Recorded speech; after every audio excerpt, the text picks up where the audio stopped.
Pada kesempatan kali ini, saya akan menjelaskan modul 2, Matematika ESPA 4122, dengan pangkat, akar, logaritma, banjar, dan deret.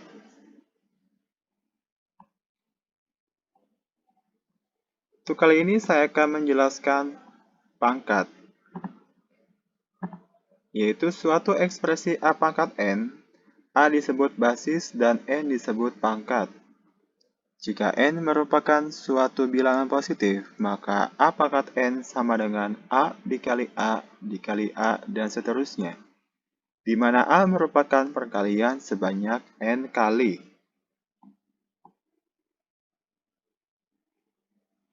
Selanjutnya, contoh soal kali ini. 1. 6 pangkat 4 dikali 6 pangkat 7 dengan hasil 6 pangkat 11. Selanjutnya, 4 pangkat 7 per 4 pangkat 3 sama dengan hasil 4 pangkat 7 min 3, atau 4 pangkat 7 diambil 3 sama dengan 4 pangkat 4. Dan begitu contoh seterusnya. Suatu fungsi yang variabelnya berpangkat, suatu konstan disebut fungsi berpangkat.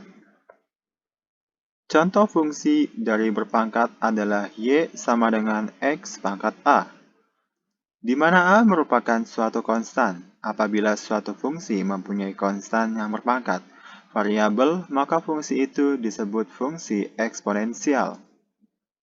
Contoh Y sama dengan A pangkat X, di mana X adalah variabel dan A adalah konstan.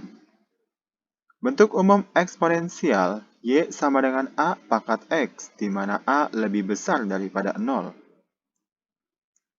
Grafik fungsi Y sama dengan A pangkat X terletak pada kuadran 1 dan 2.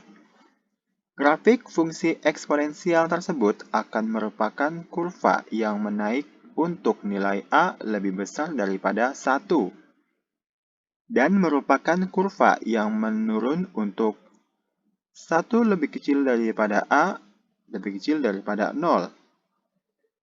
Pada kedua kasus di atas, kurva yang memotong sumbu Y di titik 0,1, dan ingat nilai A pangkat 0 sama dengan 1. Latihan soal. 1. 4 pangkat 2 dikali 4 pangkat 3 dengan hasil 4 pangkat 5. Dan soal yang kedua. 2 pangkat 3 dikali pangkat 2 dengan hasil 2 pangkat 6. Soal yang ketiga. 12 kali 5 pangkat 2 dan hasil 12 pangkat 2 dikali 5 pangkat 2 dengan hasil 144 dikali 25 dengan hasil akhir 3600. Pembahasan kedua yaitu mengenai deret.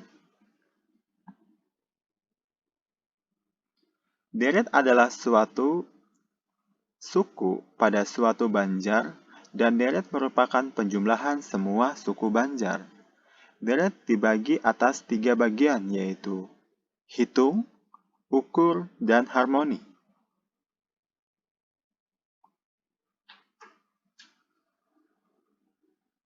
Dan untuk mengenai rumus-rumusnya bisa dilihat di layar, dan juga dapat diwakilin dengan sigma.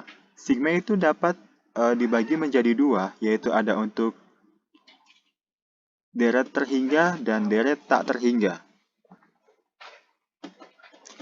Deret hitung dan ukur menurut Malthus. Apabila A adalah suatu pertama suatu banjar, dan B beda antara 2 bahwa pertumbuhan penduduk sangat cepat dan lebih cepat dibanding pertumbuhan makanan. Apabila A adalah suatu suku pertama, suatu banjar, dan B adalah beda antara 2 suku yang berurutan, maka sesuai dengan pengertian deret hitung, suku pertama adalah A. Suku kedua A plus B. Suku ketiga A plus 2B. Suku keempat A plus 3B. Suku ke N dihitung dengan Sn sama dengan A plus N min 1B. Sedangkan untuk deret hitung jumlahnya bisa menggunakan rumus di bawah ini.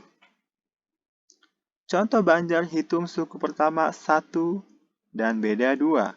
Sn sama dengan A plus N min 1 sama dengan 1 plus 7 diambil 1 sama dengan 13.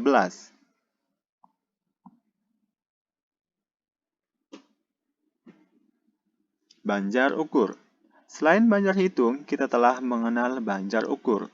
Ditandai oleh Banjar yang hasil bagi suatu sukunya dengan suku sebelumnya merupakan bilangan konstan. Atau suku suatu Banjar ukur diperoleh dari hasil kali suku sebelumnya dengan suatu penggali yang besarnya konstan. Maka suku tersebut dapat ditulis secara sistematis sebagai berikut. Suku pertama A, suku kedua sama dengan AP, suku ketiga sama dengan AP pangkat 2, suku ke N sama dengan AP, N min 1 sama dengan Sn. Contoh, A sama dengan 1 dan penggalinya P sama dengan 2, maka besarnya suku kelima adalah penjelasan di bawah ini. Demikian penjelasan dari saya, semoga bermanfaat. Saya akhiri, Assalamualaikum warahmatullahi wabarakatuh.